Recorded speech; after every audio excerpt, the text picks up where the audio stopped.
à Jason Ensemble, le podcast du projet Cultivons la culture du consentement au Nouveau-Brunswick du regroupement féministe du Nouveau-Brunswick. Je m'appelle Clara Cormier et je serai votre co-animatrice aujourd'hui avec ma collègue Aurélie Levesque. Bonjour. Ce projet est inspiré du projet Cultivons la culture du consentement de l'organisme Prévention Côte-des-Neiges et Notre-Dame de Grâce qui vise un changement systémique sur la violence fondée sur le genre dans les milieux scolaires et communautaires chez les jeunes de 13 à 18 ans. Le podcast est développé et animé par le comité expert jeunesse avec l'aide de Laure Bourdon, experte en santé communautaire. Dans ce podcast, on aborde des sujets dits tabous ou trop touchy en allant chercher des témoignages des experts et expertes, des intervenants et intervenantes, jeunesse et des jeunes. Aujourd'hui, on va parler de la masculinité toxique. Depuis 2020, on entend parler de plus en plus dans les médias de la masculinité toxique et des influenceurs, souvent masculins, qui ont des idéologies toxiques. Ces influenceurs ont tendance à cibler les jeunes garçons et vont promouvoir une idéologie sexiste, misogyne et même violente. Mais c'est quoi la masculinité toxique? La masculinité toxique est définie comme un ensemble d'attitudes et de comportements stéréotypés associés aux hommes et ou attendus d'eux, c'est-à-dire à des croyances et des comportements offensants et nuisibles. Dans le cadre de la masculinité toxique, la dureté et la force sont valorisées, tandis que les problèmes de santé mentale et le fait de demander de l'aide sont considérés comme des faiblesses personnelles. Ce type de socialisation encourage la compétition entre les hommes, crée des conflits entre les hommes et les femmes et nourrit l'homophobie, d'après l'Association américaine de psychologie.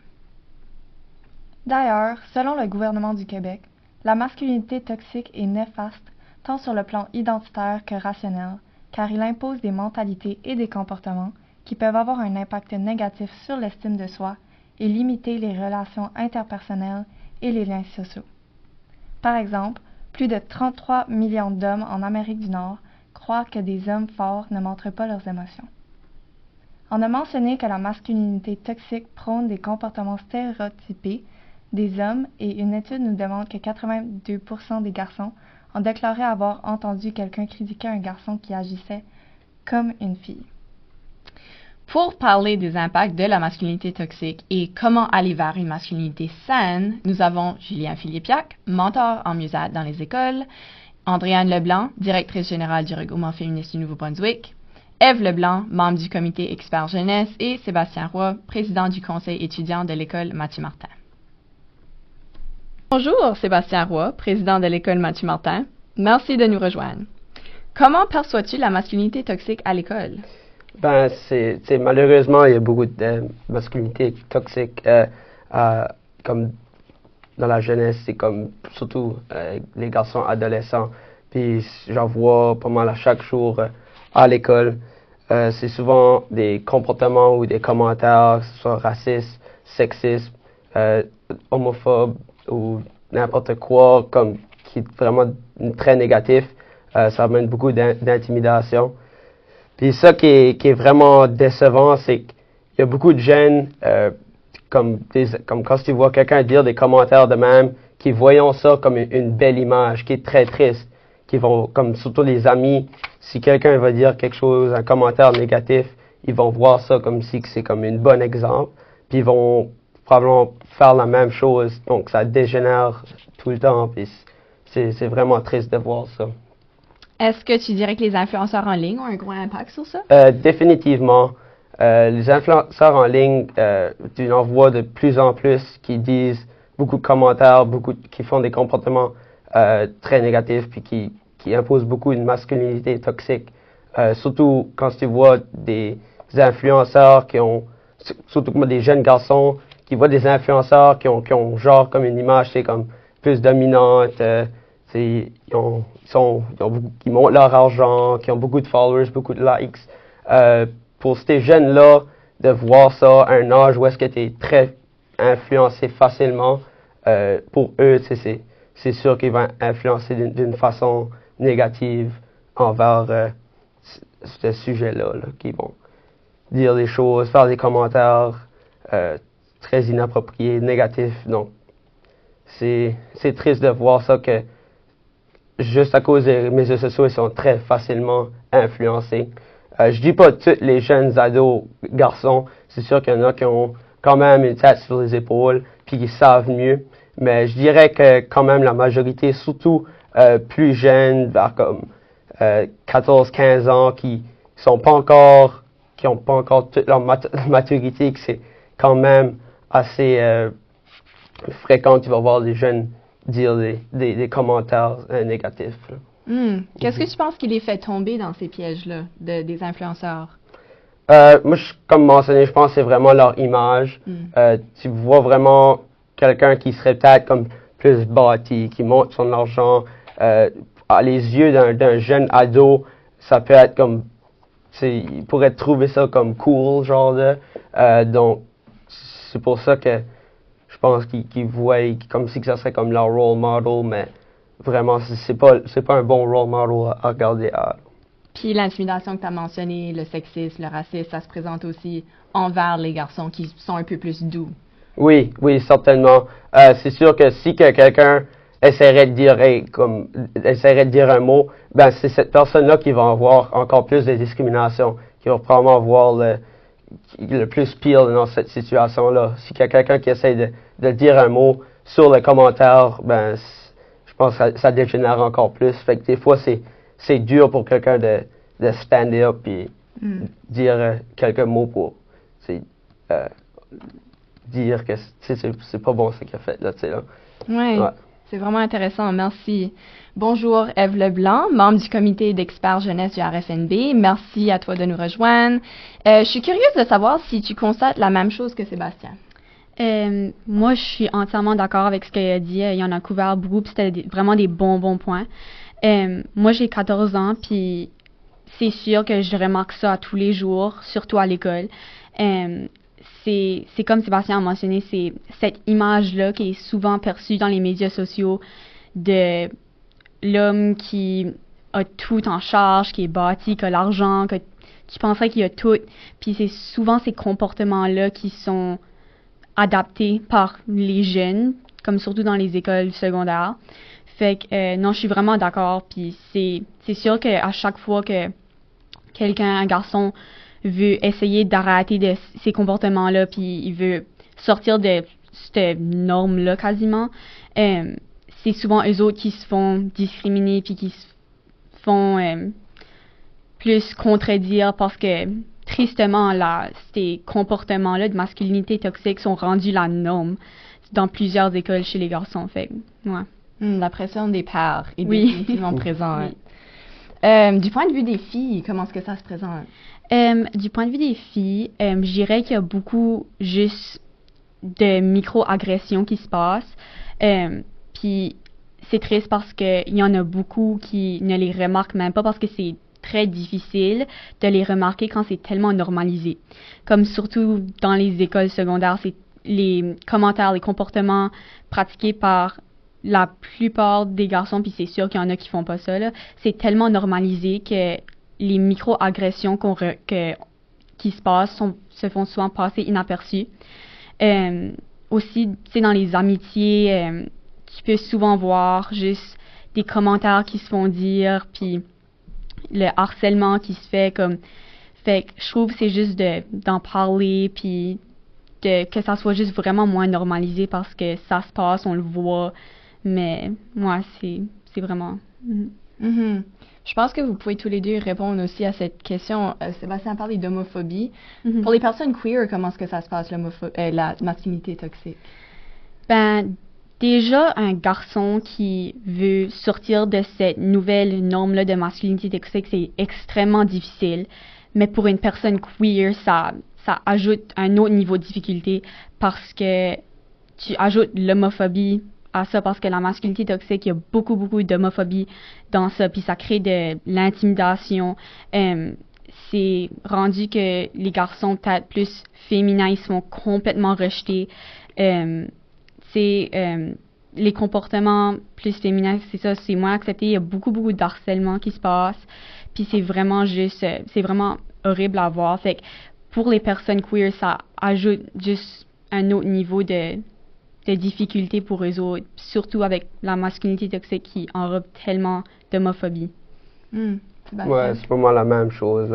C'est très dur pour ces personnes-là de pouvoir comme surtout s'exprimer puis c'est comme s'épanouir dans comme une communauté qui est très comme toxique, quand la masculinité toxique a une grosse influence puis c'est vraiment présent, fait que c'est très dur pour ces personnes-là de pouvoir s'épanouir, puis beaucoup plus difficile pour eux autres. Mhm. Ouais.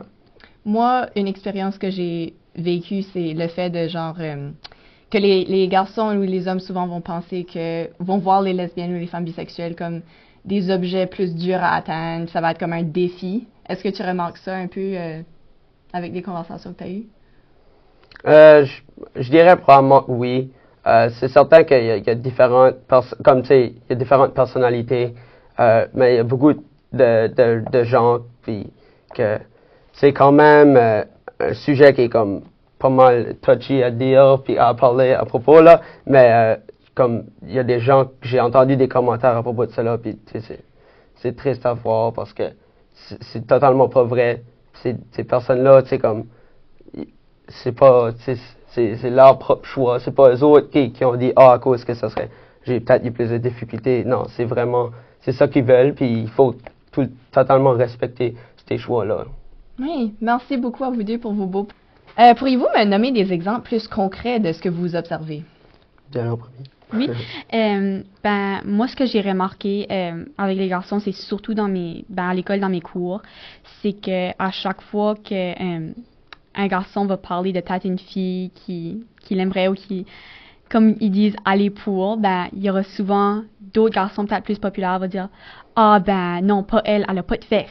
Ou des choses de même, des commentaires de même qui sont juste tellement dépassés. Puis c'est souvent des commentaires de même qui nous fait réfléchir, tu sais, c'est quoi qui donne le droit de parler de cette façon-là. Un autre exemple, c'est les garçons vont souvent avoir beaucoup plus peur de parler de leurs sentiments. Puis je remarque ça avec les notes à l'école. Après un test, quand on a nos résultats, souvent si les filles ont fait des moins bonnes notes, ils auront vraiment pas peur de en parler avec leurs amis. Ah, je suis déçue ou n'importe quoi. Ils vont vraiment étudier pour faire leur mieux, mais c'est souvent que chez les garçons, on va voir cet exemple-là de si tu as fait une mauvaise note, c'est comme ah, t'es cool, comme ah, tu te soucies pas de tes notes, tu te soucies pas, puis c'est comme cette image-là qui est plus cool quand ça n'a vraiment pas rapport. Vraiment aussi juste la peur de démontrer des émotions, d'être triste, parce que tu agis comme une fille. Tu sais, on remarque ça presque à tous les jours dans les écoles, puis c'est vraiment juste des comportements toxiques, là. Puis ça, c'est plus des comportements que tu remarques parce que les garçons sont en groupe. Oui. On dirait que, comme depuis que ces comportements-là ont commencé, ils veulent tous, genre, agir de la même façon, puis se porter de la même façon, puis avoir les mêmes idées, les mêmes pensées. Fait que c'est souvent quand ils sont en grand groupe que c'est jamais démontrer de l'émotion, toujours dire des commentaires, toujours essayer de quasiment dégrader les filles, mais on dirait que à chaque fois que je parle à un garçon plus un à un, je remarque beaucoup moins de ça. C'est plus, ils ont moins peur d'être vulnérables. Fait que je dirais que oui, c'est beaucoup, beaucoup plus en groupe que je remarque ça, moi. Oui, belle perspective. Sébastien? Ouais, même chose. C'est beaucoup en groupe. Comme c'est là que quand tout le monde est là, tu sais, ils veulent avoir le sentiment d'être cool. Fait qu'ils vont essayer de se prouver. Souvent, comme qu'elle a dit au début, c'est les gens, surtout les garçons, ils ont vraiment la misère à comme vraiment dire qu'est-ce que c'est leur sentiment, qui est quelque chose qui garde ça vraiment réservé. Mais ça, c'est juste parce que si tu montrais ces sentiments-là, surtout avec comme un groupe d'amis, tu te ferais probablement discriminer. C'est souvent es-tu gay, pas comme ça, mais c'est plus très très plus comme agressif. Ah, t'es gay? Non, c'est comme c'est des commentaires comme ça qui c'est tout le temps ça arrive tout le temps. Fait que pour des gars, surtout des jeunes adolescents, c'est plus difficile d'exprimer leurs sentiments parce que ça arrive souvent que des commentaires comme ça vont être dits. Puis aussi avec les filles, si quelqu'un voudrait s'exprimer comme ses sentiments sur une fille, mais il n'est pas trop sûr qu'est-ce qui est le point de vue envers sa fille-là pour d'autres garçons. Ben, il va peut-être la garder pour lui-même, mais des fois, c'est qu'il dit, c'est qu'il va le dire lui-même à peut-être ses amis, ben ses amis vont souvent dire, ah, ça c'est embarrassing, qu'est-ce que tu fais avec elle-là? C'est comme, c'est son choix, c'est comme ça, ça appartient à lui. C'est pour ça que, comme, qu'ils veulent pas s'exprimer des fois, les garçons, parce qu'ils ont souvent ce backlash-là, des fois. Qu'est-ce qui fait qu'une fille soit plus ou moins voulue ou acceptée par les garçons? Ben, c'est souvent comme, comment est-ce qu'elle garde, c'est comme son apparence, surtout comme ses fesses, ses seins, son visage, c'est souvent ça.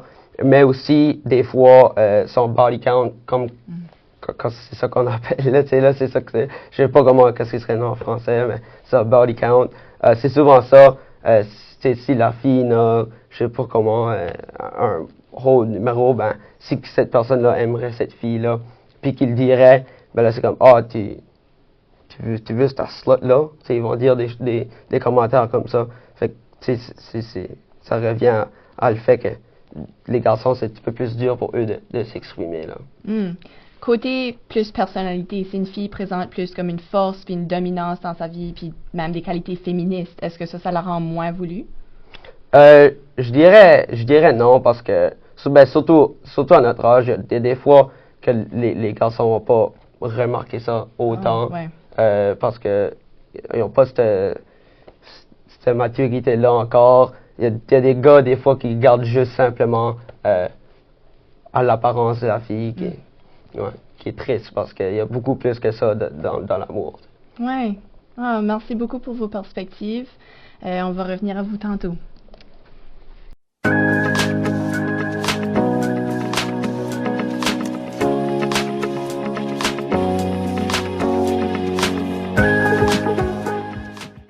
Et maintenant, je vais passer la parole à ma collègue animatrice, Aurélie. Bonjour Julien Philippiac, mentor en mieux-être des écoles. Merci de nous rejoindre. Merci. Comme tu vois, les personnes de manière individuelle dans ton bureau, est-ce qu'il y a des personnes qui consultent à cause de la masculinité toxique? Souvent, ce que moi j'ai constaté quand je reçois les élèves en individuel, c'est plus pour des problématiques en lien avec du stress, de l'anxiété, en lien avec l'école ou des fois le milieu familial. C'est plus rare que moi, en tout cas, je sois sollicité concernant de la masculinité toxique ou des comportements de masculinité toxique, même si ça arrive quelquefois.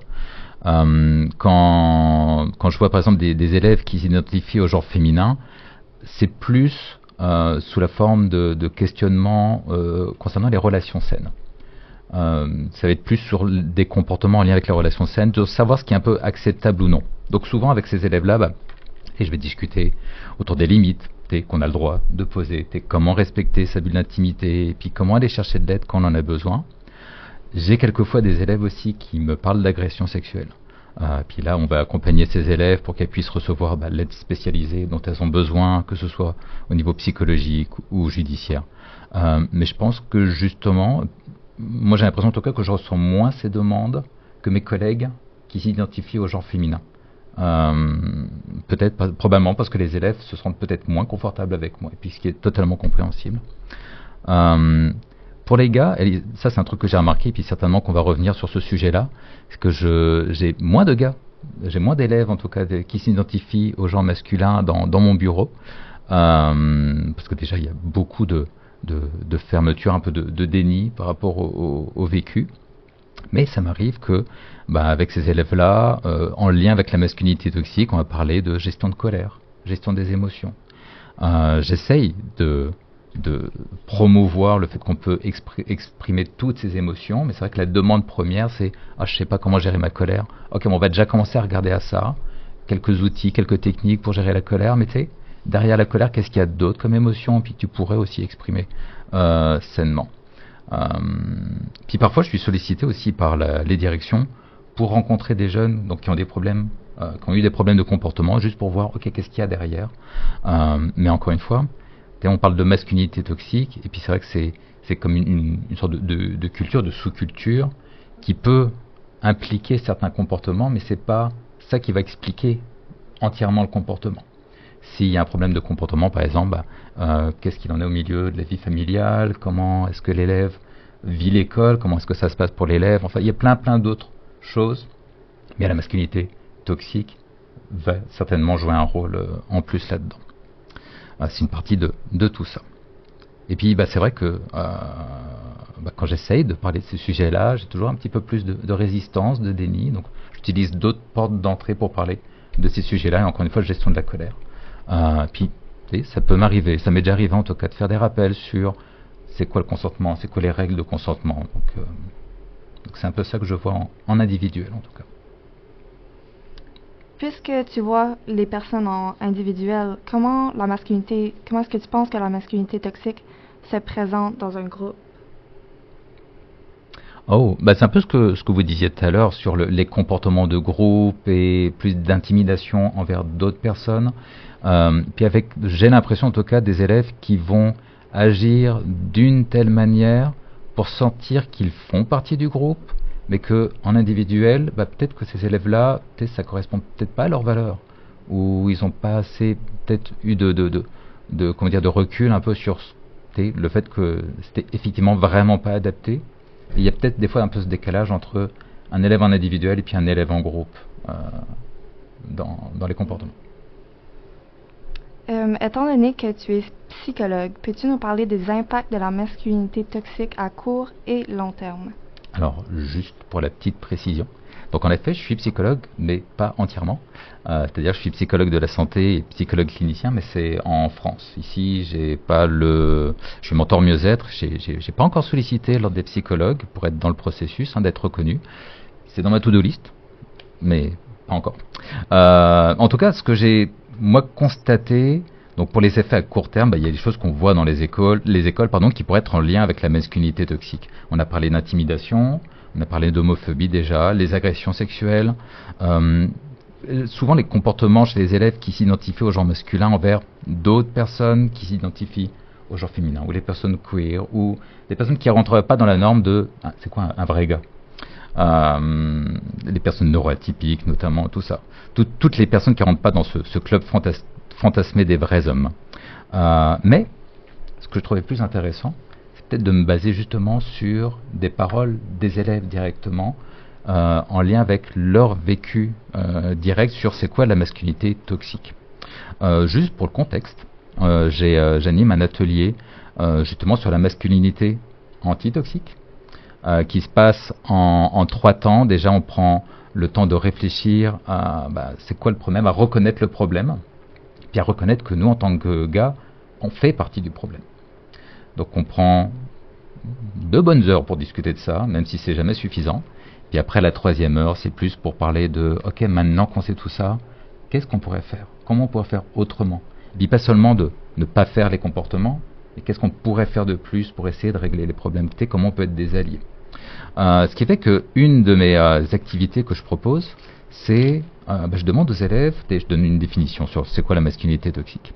Puis je demande aux élèves, dites-moi, vous, qu'est-ce que vous avez déjà vu, qu'est-ce que vous avez déjà entendu, qu'est-ce que vous avez déjà vécu en termes de masculinité toxique, que ce soit à l'école, que ce soit dans les sports, que ce soit dans les jeux en ligne, dans toutes les sphères de la vie un petit peu. Puis je leur demande d'écrire ça sur des post-it. Puis ensuite, ils vont coller ça sur le tableau. Donc ça garantit l'anonymat, ce qui fait que j'ai la participation de tout le monde. Des filles, déjà, parce que j'ai toujours de la difficulté à parler au nom des filles, mais aussi des gars, justement, et puis des gars qui peuvent ne pas se sentir jugés parce qu'ils ont certains avis sur ça. Donc j'ai essayé de prendre un morceau choisi, mais c'était difficile, je ne vais pas pouvoir tous vous les lire, je pense. Dans ce qu'on m'a donné, c'est par exemple un gars qui pense qu'il a le droit de juger et faire des commentaires sur l'apparence des filles. Une fois, lors d'une compétition, un gars disait qu'il était plus fort que moi et qu'il allait me battre parce que je suis une fille. Finalement, c'est moi qui l'ai battu. Un garçon qui fait des remarques à propos des vêtements de la fille. Là, c'est vraiment des paroles reprises. C'était une femme, pourquoi tu fais plus d'argent que moi? Donc ça, c'est un autre fantasme de la masculinité toxique. Un homme devrait faire plus d'argent que les femmes.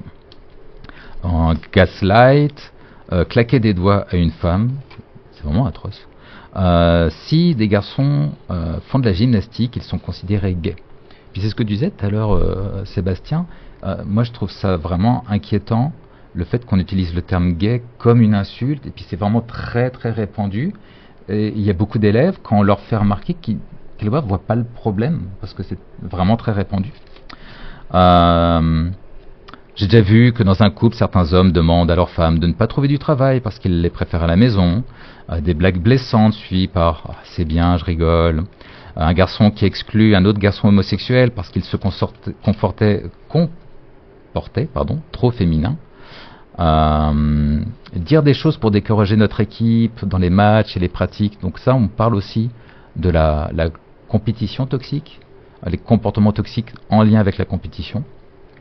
Il y en avait un que j'avais vu, que j'avais vraiment bien aimé. Laisser la toilette, la cuvette des toilettes levée. Les gars ne pleurent pas, les gars sont sans émotion. On va revenir aussi un peu là-dessus. Il y en a un que je ne sais plus où je l'ai mis. Oui, j'ai quelques points d'interrogation aussi. Il y en a un, c'était on ne peut pas manger une banane parce que ça fait gay. Ouais, je sais. Il y a dans toutes ces règles de masculinité toxique, il y a des règles totalement autoritaires et puis qui se rajoutent au fur et à mesure. Puis là, c'est un dernier, c'est on peut pas manger une banane, alors que c'est délicieux les bananes, mais on peut pas manger une banane parce que ça fait gay. Dernièrement en ligne, j'ai vu ça aussi. Donc c'était une personne c'était une femme. Comme quoi la masculinité toxique, c'est pas non plus qu'une question de genre, c'est pas que pour le genre masculin. Et cette femme disait qu'elle s'était mise avec un homme plus âgé qu'elle, donc mature. Donc elle s'entendait que ce soit un homme mature, mais vous vous rendez compte, il m'a demandé que j'aille lui acheter des nuggets de poulet en forme de dinosaure. Ok, genre, s'il est heureux à manger des nuggets de poulet aux dinosaures, bah, laisse-le manger ces nuggets de poulet aux dinosaures, ça va pas le faire de lui moins un homme ou moins mature, il a le droit de s'enjailler avec ces nuggets de poulet, ça fait mal à personne, à part peut-être au poulet ou aux dinosaures, je sais pas. Mais c'est ça, c'est pour dire, il y a un peu ce système de règles qui sont vraiment totalement absurdes. Et ça, les quelques-unes que je vous ai lues, c'est quelques exemples de ce qui se passe dans les écoles. Il y en a d'autres, c'est tu devrais pas jouer au hockey, t'es une fille. Quand un groupe de garçons rencontre une fille dans un jeu en ligne, ils vont être méchants, ils vont penser qu'elle est pas bonne. Ça c'est dit à une fille, t'as trop de muscles, tu regardes comme un gars. Donc c'est vraiment très très large. J'ai essayé de faire une sorte de liste pour voir un petit peu comment ça pouvait se regrouper. Beaucoup de témoignages en lien avec de l'agressivité. Beaucoup de témoignages en lien avec le non-respect du consentement, tout ce qui est agression sexuelle notamment. Le contrôle des vêtements, contrôle de où est-ce que la personne va sortir, avec qui elle est, les propos déplacés, se considérer meilleur que les hommes, avec des phrases dire genre les femmes elles n'ont pas d'opinion, par exemple. Dans les sports, j'en ai déjà parlé, tu ne devrais pas jouer au hockey, ou les gars qui font des sports, ils sont supérieurs. La pression sociale, genre un garçon ça pleure pas, on en a parlé. Tout ce qui est inégalité, et puis les influenceurs, Andrew Tate revient régulièrement, puis je pense que tu vas en parler. Oui. Donc ça c'est un peu à court terme, c'est un peu ça qu'on observe, que les élèves vivent au quotidien. Et je suis certain qu'il y en a encore d'autres que les élèves ne sont peut-être même pas sentis à l'aise de pouvoir partager. Wow, merci, c'était vraiment intéressant. Est-ce que tu as des choses à rajouter sur la différence entre la masculinité toxique chez les filles, chez les garçons ou sur les personnes queer? Sur l'influence, tu veux dire? Oui. C'est sûr que de ce que je vois en tout cas des personnes qui sont dans mon bureau et puis qui subissent la masculinité toxique, il y a un gros sentiment d'insécurité. J'ai des élèves qui ont de la difficulté à se rendre en classe à cause de ça, et qui même des élèves qui ont la difficulté à se rendre à l'école, tout simplement. Donc aussi beaucoup d'anxiété en lien avec ça. D'estime de soi aussi, ça joue sur l'estime de soi et puis sur un sentiment d'appartenance aussi des fois, de comment on se sent appartenu comment on se sent juste au sein de l'école? Est-ce qu'on se sent en sécurité, puis est-ce qu'on sent qu'on fait partie d'un tout, qu'on fait partie d'une gang?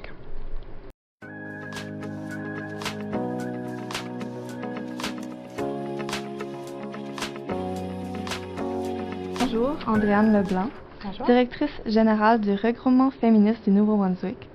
Dans la société en général, est-ce qu'on constate les mêmes phénomènes sur la masculinité toxique? Je dirais que oui, en effet. Vous avez touché sur beaucoup de ce qu'on remarque dans la société en large, dont certains des thèmes qui reviennent. Moi, je vais plutôt m'attarder sur la théorie un peu, de prendre le temps de nommer les phénomènes qui ont lieu. Donc, on a parlé à plusieurs moments de l'hésitation ou de l'évitement des jeunes garçons et des hommes de parler de leurs sentiments. Donc ça, c'est ce qu'on appelle la suppression émotionnelle. C'est une des facettes de la masculinité toxique. On apprend souvent aux garçons et aux hommes de ne pas pleurer, ce qui entraîne la répression de leurs émotions, comme de la tristesse, de la vulnérabilité ou de la peur.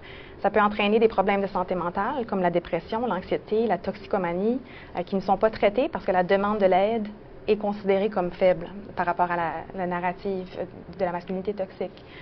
Comme Julien mentionne tout à l'heure, il y a beaucoup moins de personnes s'identifiant comme jeune homme qui se présentent justement pour des sessions de counseling ou dans ces ateliers-là, en raison justement du fait que de parler de ses sentiments, de se montrer vulnérable, ne fit pas cette boîte qui a été créée.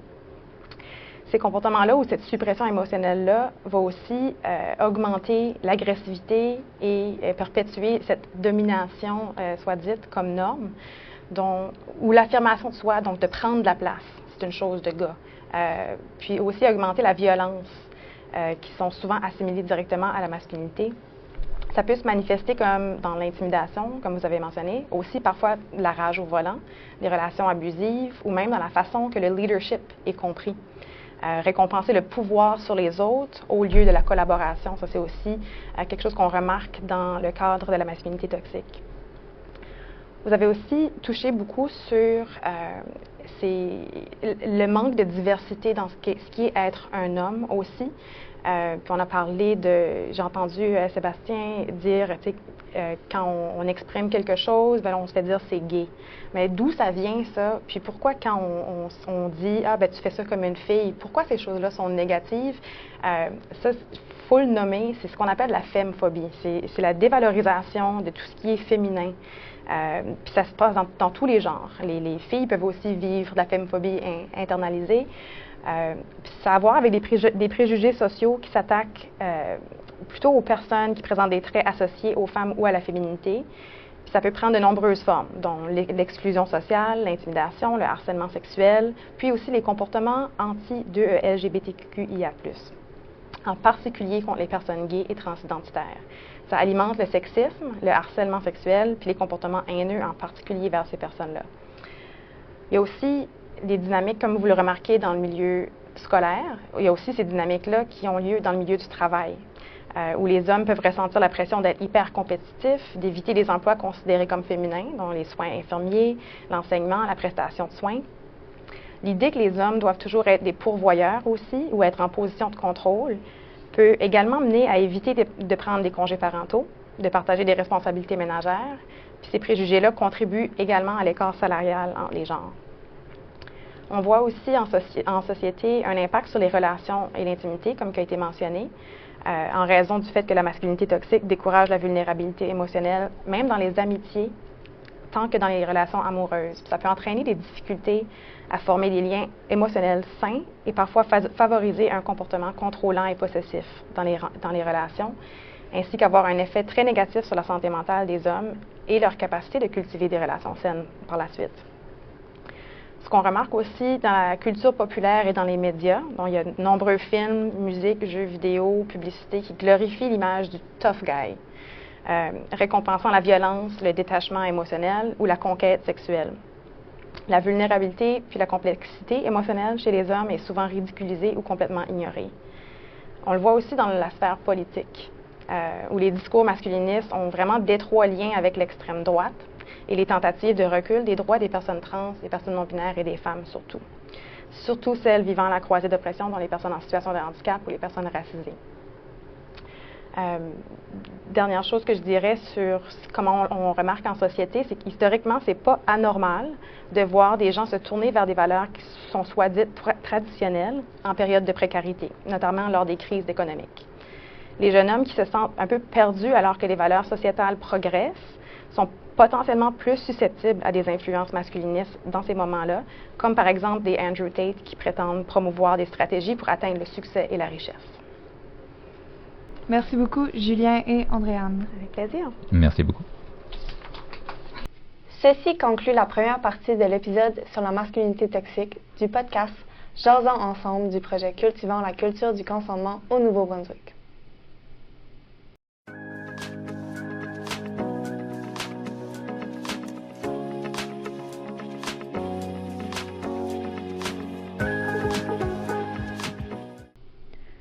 Ensemble, cultivons la culture du consentement au Nouveau-Brunswick.